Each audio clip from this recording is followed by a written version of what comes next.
Saludos, saludos, bienvenidos nuevamente a otro podcast de SM y de la Fundación SM. Soy María Mercedes Grau y le doy la bienvenida a otro Pues Contigo en la Educación.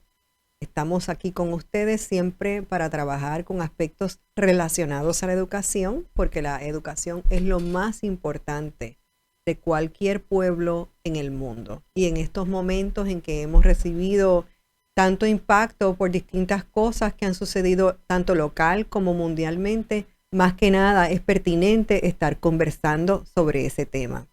Y hoy les traigo a ustedes a una persona muy especial para mí, y me voy a permitir un poquito hablar de lo personal con ella, porque tenemos muchas coincidencias y muchos cariños comunes. Es la escritora Isabel Arraiza. Isabel, bienvenida. Hola Marimel, un gusto estar aquí contigo y gracias por la invitación. Isabel es una puertorriqueña vegabajeña de pura cepa, que no se le olvida, no importa dónde haya estado en la vida, que si en México, que si en Texas, que si en Illinois. Olvídense eso. Isabel vive en Vega Baja, ¿verdad que sí? Así es, el corazón está allí. Ciertamente. Isabel es la ganadora del premio El Barco de Vapor por un texto que lleva muchos años utilizándose en nuestras escuelas, la escuelita Dorre Misteriosa. Así que tal vez algunos de los padres, maestros, educadores e incluso estudiantes que nos escuchan hoy, y me encantaría que tuvieran niños y niñas que leen o han leído la escuelita Dorre Misteriosa, pues que se beneficien de esta conversación con Isabel para conocerla de otra manera.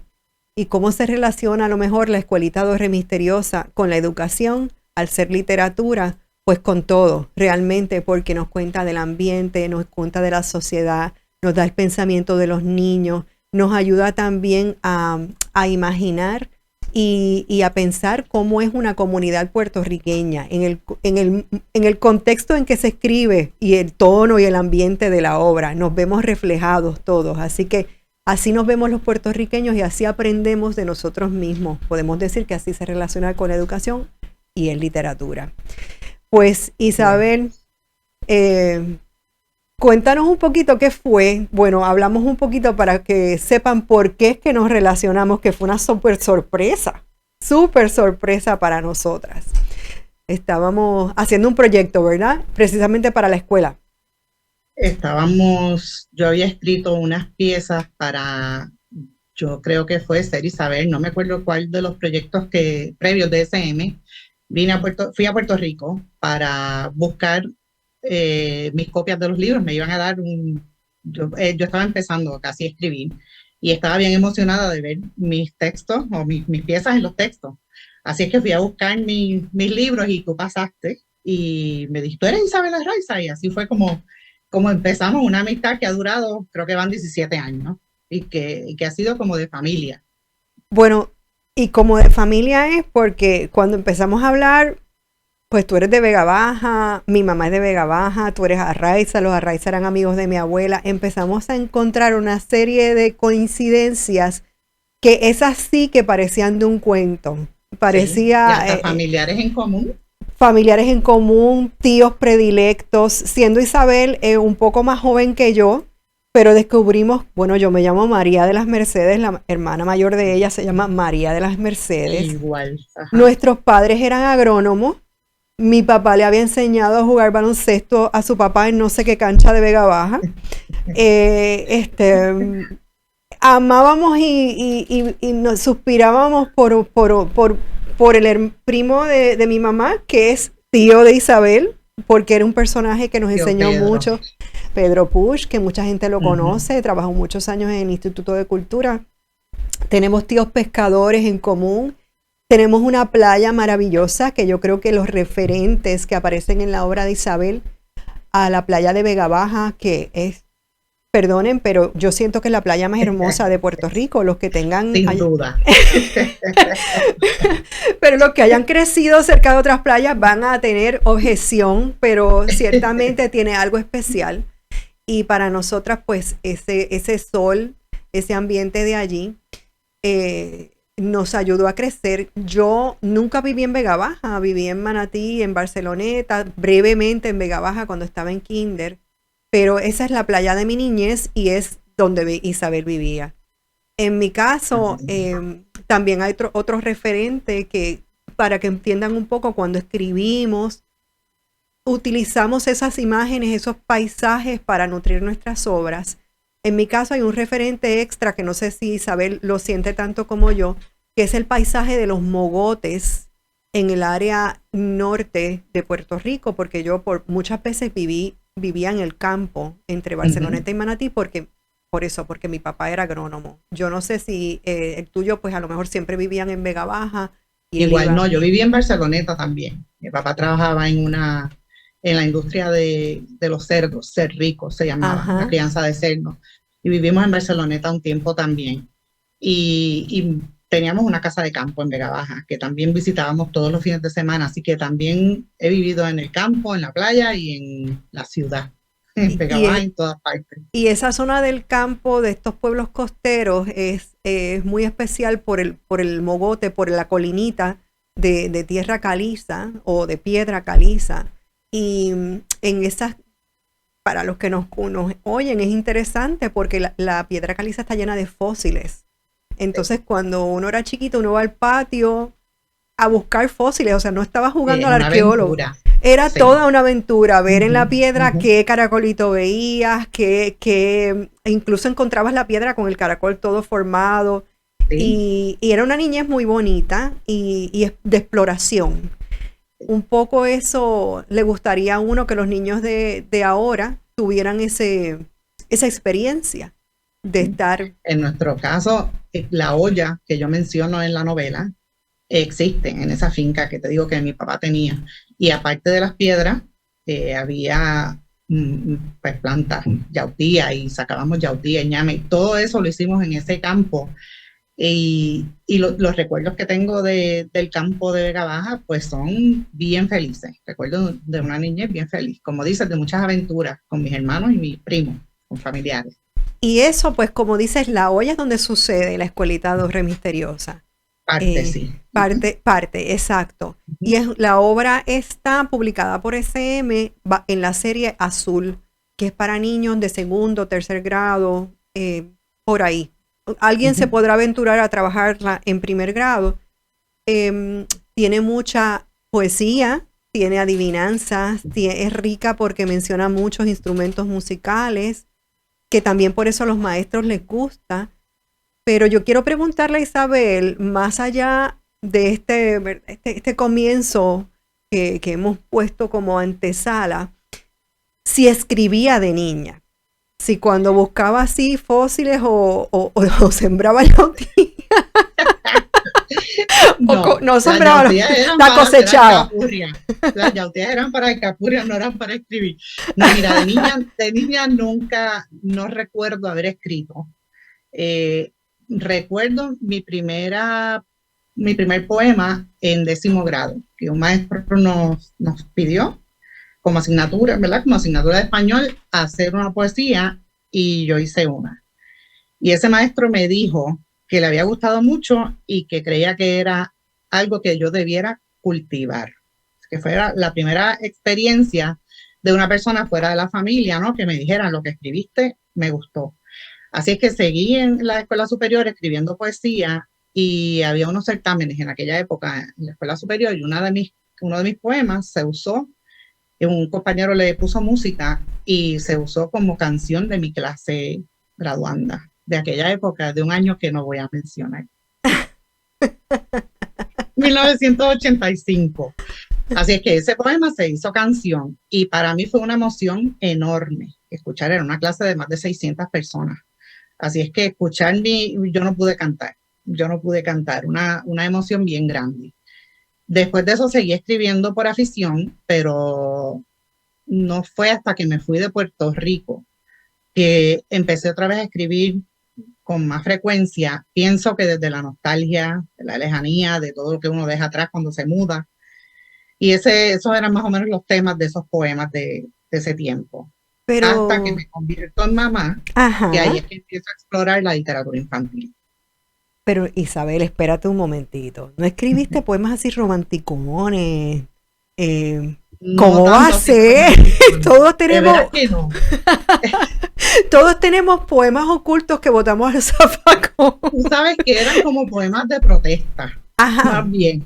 Eran como poemas de hacerme preguntas existenciales, por decirlo de alguna forma. No era nada. Me acuerdo que yo tengo un hermano pequeño al que le llevo 13 años, así que yo estaba en la universidad prácticamente cuando él nació. Así que le hacía poemas a él como de un despertar el mundo, ¿verdad? Como yo veía el mundo y no quería que él viera un mundo feo, pues cosas como esas. Eran más bien poemas profundos de protesta de cuestionarme cosas y contestármelas yo misma. Y los No tienes eran por de ahí y amor. los guardaste. Tengo mucho, sí. Ay, pues no sé, a mí me gustaría como ver ese lado tuyo, porque a mí me gusta mucho tu poesía. Es una poesía muy melódica, con una rima súper Gracias. bien lograda, una métrica bien trabajada también, es aparentemente sencilla. Se nota que tus poemas, pues, son trabajados, ¿verdad? Tienes quizás a lo mejor esa costumbre del trabajo de la poesía, no voy a decir ese talento, porque es algo que hay que cultivar de verdad. Ujú. Eh, y me gusta mucho tu poesía, me gustan mucho tus cuentos, pero realmente disfruto mucho cuando leo tu poesía, así que me gustaría conocer eso. Yo me callo la boca, Gracias. no se Ah, lo pues. cuento a nadie lo que hay ahí después, más allá de tu hermano. Mira, Después que no me hagas cantarla, yo te las envío. sí, ahorita volvemos a eso. Si no me acuerdo de preguntarte, me lo recuerdas porque hay otras cosas musicalizadas con una de tus primas, ¿no?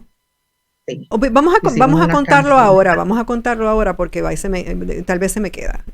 Sí, tengo una prima, Ana Marta Raiza, que es cantante ella canta en Caribe Gitano, se llamaba el grupo, no sé si todavía Sí. existe, pero ella tiene pues diferentes espectáculos donde se presenta todavía y ella le puso música a mi libro Cuentos Musicales, de esos cuentos hicimos canciones, yo hice las letras y ella les puso música. Y la realidad es que el proyecto nunca prosperó, no se pudo publicar el libro, una nueva edición con disco, con un CD, que era lo que queríamos, nunca se hizo, pero el disco está hecho. Ujú. Una pena, pero no se ha usado para nada, la verdad. Bueno, pues pero está por Pero ahí, sí, está por sí, ahí. sí. Habrá otras Sí. maneras, a lo mejor electrónicas, de sacarlo a la luz. Me hablas de ese Ujú. maestro y también dijiste fuera de la familia, cuando contaste que el maestro te dijo que podías escribir, pero también usaste la frase fuera de la familia. ¿Era porque alguien valoraba tu escritura? Pues yo tenía una conexión bien especial con el hermano de mi papá, mi tío Cacum, Manuel Ajá, Fermín Arraiza. Y ajá. tío Cacum tenía varios libros, él era poeta, ya murió, pero tenía varios libros publicados de poesía y yo las leía cuando chiquita, no entendía lo que era. Él era abogado y yo trabajé con él como su secretaria muchas veces por diferentes épocas donde su secretaria pues se iba de vacaciones y yo era la que iba a sustituirla. Y entonces ahí me enfrasqué a hablar con él mucho de por qué escribiste esto, qué querías decir con aquello, y pues me explicaba diferentes situaciones o por qué escribió ciertos poemas. Y le pasé a Maquinilla manuscrito, o sea, Mm, estaba bien cercana a lo que era su trabajo, y ahí fue que yo entendí de verdad la fuerza de las palabras y la belleza que uno puede, bueno, la fuerza también. Él tenía unos poemas que de verdad te llegaban al corazón. Yo creo que con él fue que yo más me acerqué a la poesía, entonces cuando empecé a escribir yo le mandaba algunas cosas y nos reíamos de lo que yo escribía. Yo era la primera que me reía, pero bueno, que sí, con él, con el mismo tío Pedro, era otro a quien yo le había compartido algunos cuentos, siempre me decía que le gustaba la frescura de los cuentos, de los temas que traía. Así que sí, las compartía con mi hermana, con mi familia, pues, y con mi hermano chiquito, que a veces pues para él también era que las escribía, pero ya más grande, ujú. lo que a quienes me enfoqué por escribirle fue a mis hijos, con la idea de que no se perdieran de nada de lo que yo disfruté, y mi esposo, porque su papá también se crió en Puerto Rico, pues de todas esas cosas que nosotros disfrutamos en la niñez y que nos dolía que ellos no se van a criar en Puerto Rico y se van a perder de todo eso. Así es que eso fue lo que empecé a hacer. Les empecé a contar de los animales, de la flora, hasta de la comida, de la gente, de la música. Todo lo que yo pensaba que los americanos no tienen y ellos tenían que aprender. Porque tus Así es hijos, que por eso, tus hijos nacieron fuera de aquí. Inicialmente tú te habías ido para México con Pepe, que es tu esposo, de Arana. Y luego los niños nacieron en Estados Unidos porque continuaron tres, entonces sí. viviendo por temas de trabajo, viviendo fuera de Puerto Rico. Y como tal, creo que en ningún momento ninguno de tus 3 hijos, que ya la mayor tiene 23, ninguno ha vivido aquí.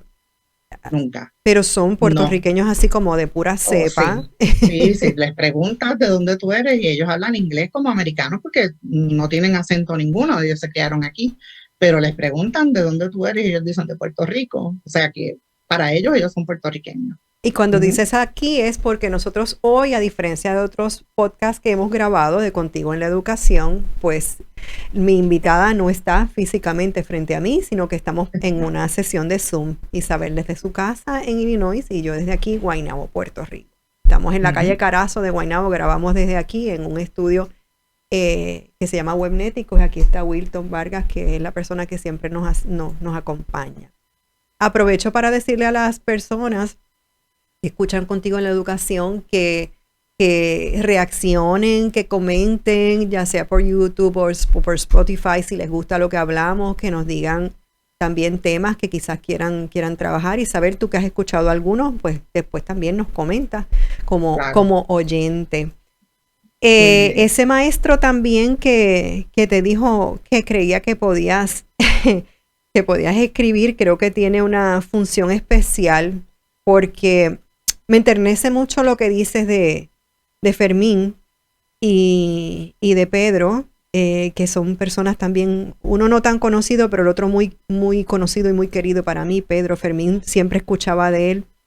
No es Fermín, es Manuel Fermín. Manuel Fermín, perdón, pues Sí, ok. Fermín es el primo de mi papá, Ok, Teofito, pues Manuel, bueno, y el otro es Manuel Fermín. pues no, Ajá. pues de Manuel Fermín no Pero los dos tanto. son poetas, Son, también Teofito era. Pues gracias por la aclaración.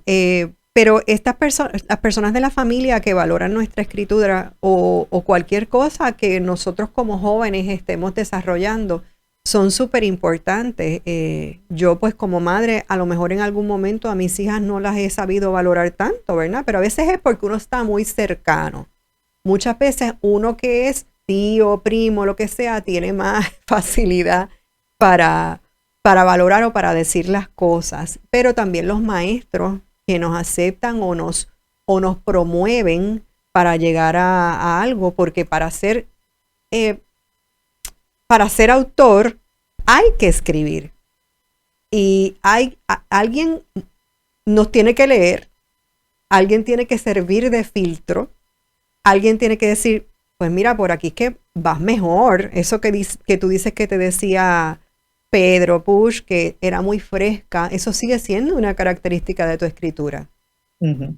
Sí. No sé si es porque eras así desde el principio, pero que alguien te diga, tienes esa cualidad, Uh-huh. es súper importante. Esos otros ojos que no son todavía los del editor, que ahora un comentario aparte, has experimentado el trabajo de editora, no de autora, y también Sí. esos son otros ojos, otros otra ojos mirada. y otra Uh-huh. otra mirada y y unos zapatos bastante fuertes de llevarlos puestos. Sí. Pues en tu interés por la escritura, hiciste una maestría y el título de tu investigación fue Formando escritores desde kindergarten. Cuéntanos un poco, Isabel, por qué el interés en trabajar, seguir con el tema de la escritura. Sí, cuando mi segunda hija, Paola, entró a kinder, tenía una maestra, Mrs. Brown, que ella era creyente de que a los niños había que empezarlos a animar a escribir, invitarlos a escribir, antes de que supieran escribir propiamente. O sea que desde kinder ella les proponía temas generadores y los ponía a escribir. Si no puedes escribir, dibuja. Uh-huh. Ella llegaba con un papel dividido por una línea de un lápiz. La maestra les pedía, escribes arriba y dibujas abajo. A veces les daba un tema y a veces les decía, de la clase de ciencia, que hoy hablamos de las semillas, las plantas y las frutas, escoge un tema y haz un cuento. Y yo empecé a ver que Paola íbamos, por ejemplo, al pediatra y en la sala de espera del pediatra había una televisión con una película, había una caja de juguetes y Paola iba con una carterita llena de lápices y esos papeles para escribir cuentos. Y para ella eso era una diversión.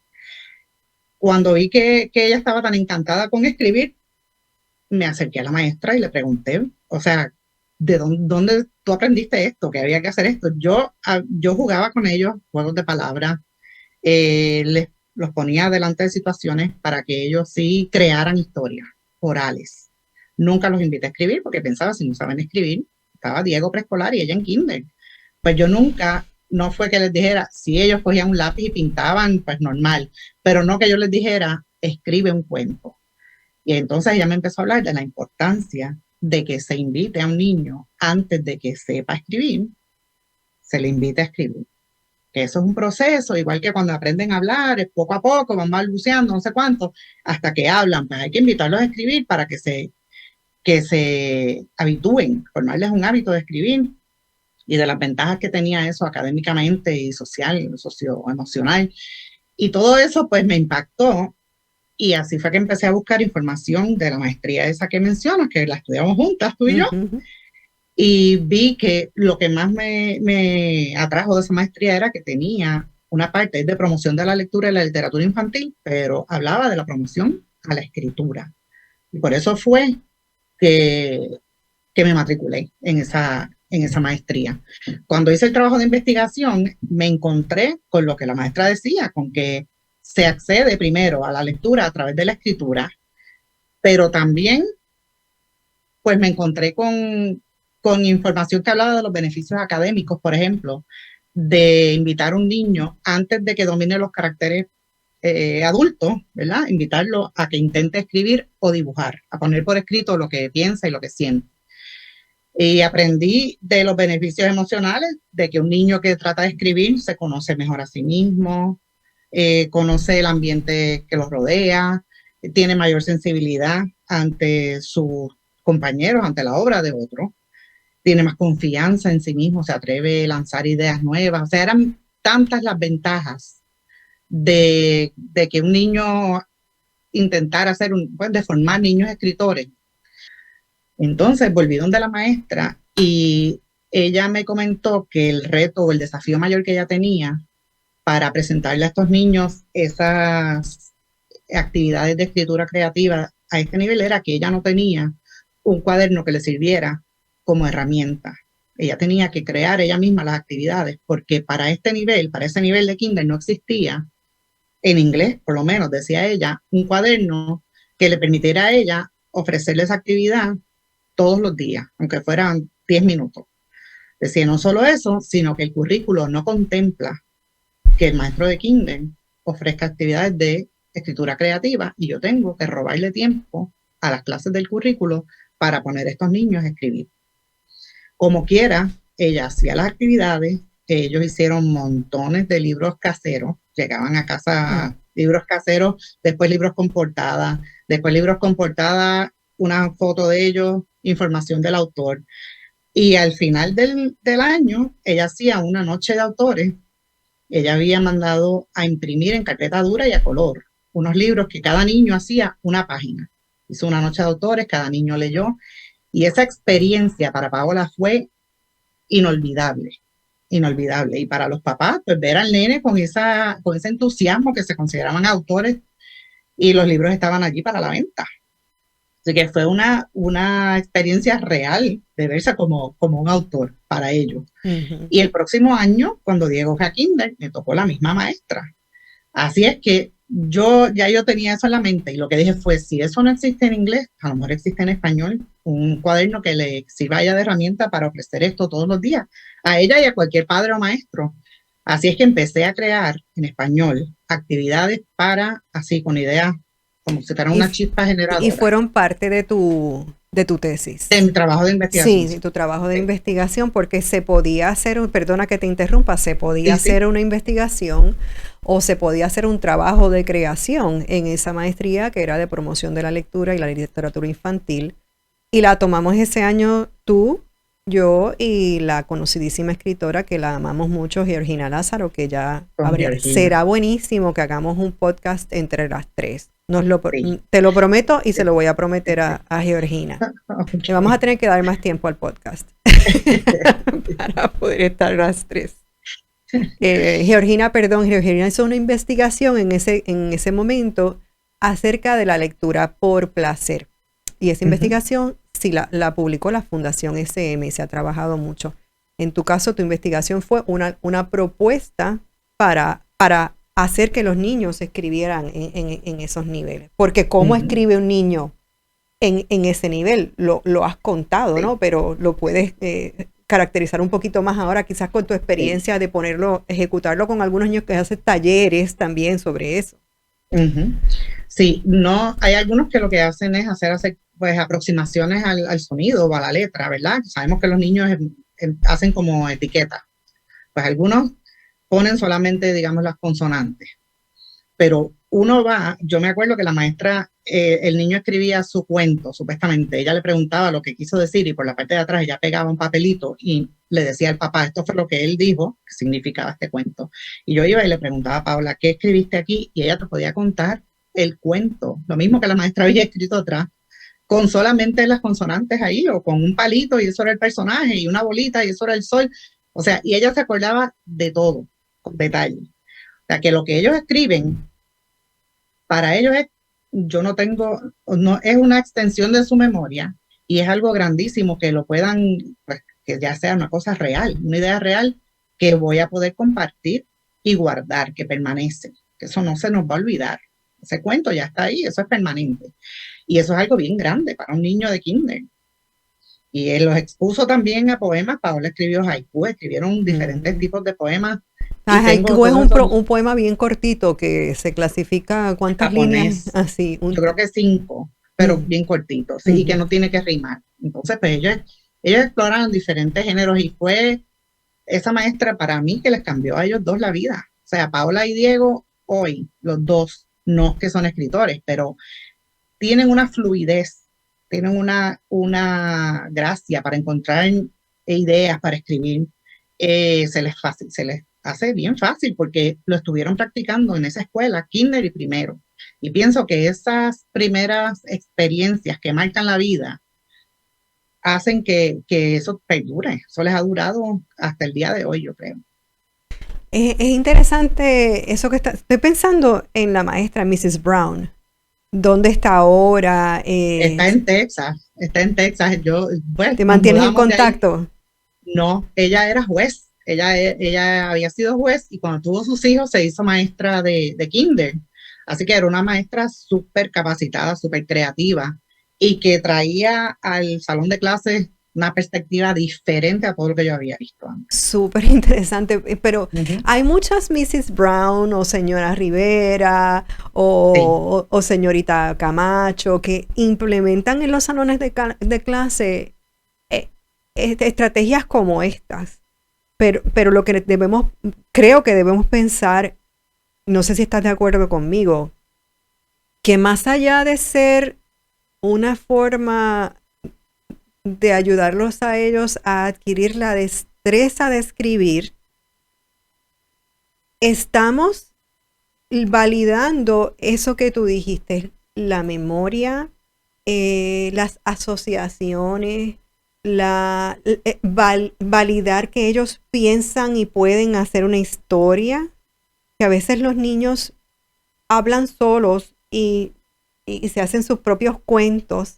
Sí. Pero si les damos esa forma de expresión para que otro lo entienda, correcto, también es una sensación de darle más importancia. De logro, sí, seguro. Y también algo que siempre recalco es que el lápiz tiene punta y el lápiz tiene goma. Esos niños son capaces de transformar su realidad, si no les gustara, si fuera triste, de crear personajes que ellos son los que tienen el poder de que ese personaje esté alegre todo el tiempo, de que le pasen, de crear un mundo como el que ellos se imaginan. Entonces, emocionalmente, ya hay talleres que se llaman así, escribir para sanar. Emocionalmente, el que ellos puedan controlar en esa pieza lo que pasa y cómo termina y que tenga un final feliz como ellos quieren, pues eso también es una cosa grande y que les ayuda emocionalmente mucho. Y no tuviéramos que llegar a hacer los talleres si trabajáramos con las personas desde de escribir para sanar, vamos a decir, si trabajáramos con las personas esta validación de la expresión, de cómo yo me siento, de la imaginación, de comunicarme a través de otro medio, de ser capaz de sentirme capaz de que se me entienda, porque aunque lo que estaríamos estimulando es la escritura, por ahí viene la lectura, por ahí viene la expresión oral. Y una persona que, como tú dijiste, como Paola y Diego, que son tu segunda hija, tu tercer hijo, la mayor se llama Bianca, ¿verdad? Para completar el trío. Tienen menos aprensión, tienen más recursos a la hora de investigar, y no tiene que ser pensando luego nosotros en cómo ha evolucionado la educación y la educación en la escuela y en la universitaria. Mucho se nos pedía pues una monografía, un cuento, un trabajo escrito. Ahora se pide tal vez un guión, una película, una presentación que sea en otro formato, pero todo eso de base tiene cómo nosotros organizamos una temática. Claro. Claro, no, cuando escribimos usamos otro vocabulario, ordenamos las palabras de otra forma, y no es el mismo vocabulario que usamos cuando hablamos. Entonces, esos nenes tienen que tener un hábito, tienen que haber ejercitado el músculo de la escritura, como decía uno de los libros que leí. Tienen que tener este hábito de pensar para escribir, la escritura reflexiva, que le llaman. No podemos esperar que un niño de tercero o cuarto grado te dé una respuesta extendida o una respuesta de opinión o de comparar o de aplicar si ese niño de kinder a segundo o tercero nunca se enfrentó con una página en blanco ni con una pregunta de opinión, porque la mayoría de los ejercicios son copia, contesta, llena un blanco. Entonces, si no se lo hemos presentado antes, ¿cómo vamos a esperar que en cuarto grado mágicamente ese nene pueda escribir un párrafo de opinión? Y se nota, Isabel, y debemos ir ya cerrando este episodio de Contigo en la Educación, y creo que tendremos que retomar el tema. Pero quiero hacer una anotación aquí para maestros, profesores universitarios, padres, incluso estudiantes que escuchan Contigo en la Educación, que cuando hemos hecho concursos desde SM de escritura, de cuentos, se nota cuando recibimos los cuentos de los niños de segundo grado y recibimos los cuentos de los niños de cuarto grado. En cuarto grado empieza a no verse tanta imaginación dentro de la escritura que someten. Aquí a veces unas deficiencias en vocabulario, cuando en segundo grado se ve como algo súper especial, súper bonito. Algo pasa en esos grados que esto es un consejo que le podríamos dar a los maestros, Isabel, por ejemplo, de kinder a tercero. ¿Qué hacer para que cuando lleguemos a cuarto grado, que los currículos cambian y dan como un brinco?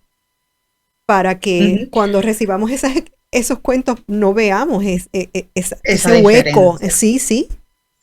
Bueno, lo que sugería, lo que han sugerido los estudios que leí, es que le permitan al niño explorar la escritura espontáneamente como un juego, lúdicamente. Que el maestro tenga, o sea, el objetivo no es corregir, porque la gramática y la ortografía van a llegar con la práctica en grados posteriores. El objetivo es que jueguen con el lápiz, que para ellos sea una experiencia placentera esos primeros años. No hay nada incorrecto aquí. Dibuja, lo que no puedas escribir, pues haces un dibujo. La cosa es que tú gráficamente pongas tus sentimientos y tu opinión, que lo pongas gráficamente, sea con un dibujo o sea con aproximaciones a las palabras, ¿no? Pero el maestro tiene que refrenar ese deseo de usar la pluma roja para corregir, porque no hay respuestas incorrectas en estas actividades. No debe haber. Muy bien, sobre todo porque si tenemos un trabajo que es imagen y escritura, pues esa imagen también es otra parte que está comunicando otra cosa y la escritura entonces no debe ser penalizada si falta una letra o si... Eso lo vamos aprendiendo, la ortografía la vamos a ir aprendiendo porque no es que se vaya a descuidar. Isabel, pues te dije que se iba a ir rápido en tiempo. Sí, es verdad. Te agradezco mucho que hayas estado aquí en Contigo en la Educación. Por favor, tú por allá, porque tus organizadores, ¿cómo es? Tus organizadores de búsqueda y eso son distintos. A lo mejor Contigo en la Educación se promociona por allá, por Estados Unidos, por las cosas que tú le das, que tú sigues, aunque tú sigues siempre en Puerto Rico, yo lo sé. Sí, sí. Lo dijimos al principio. Pero como nuestros oyentes y las personas que ven Contigo en la Educación por YouTube, por Spotify o por Apple Podcast, en ese caso que lo escuchan, pues escríbanos por ahí para que cada vez más gente se una a este grupo y a este podcast de SM y de la Fundación SM. Muchas gracias, Isabel, María Gracias Mercedes, a ti, María Isabela Mercedes. Raiza y María Mercedes Grau aquí para ustedes. Muchas gracias y será hasta otro momento, Isa, y todos ustedes.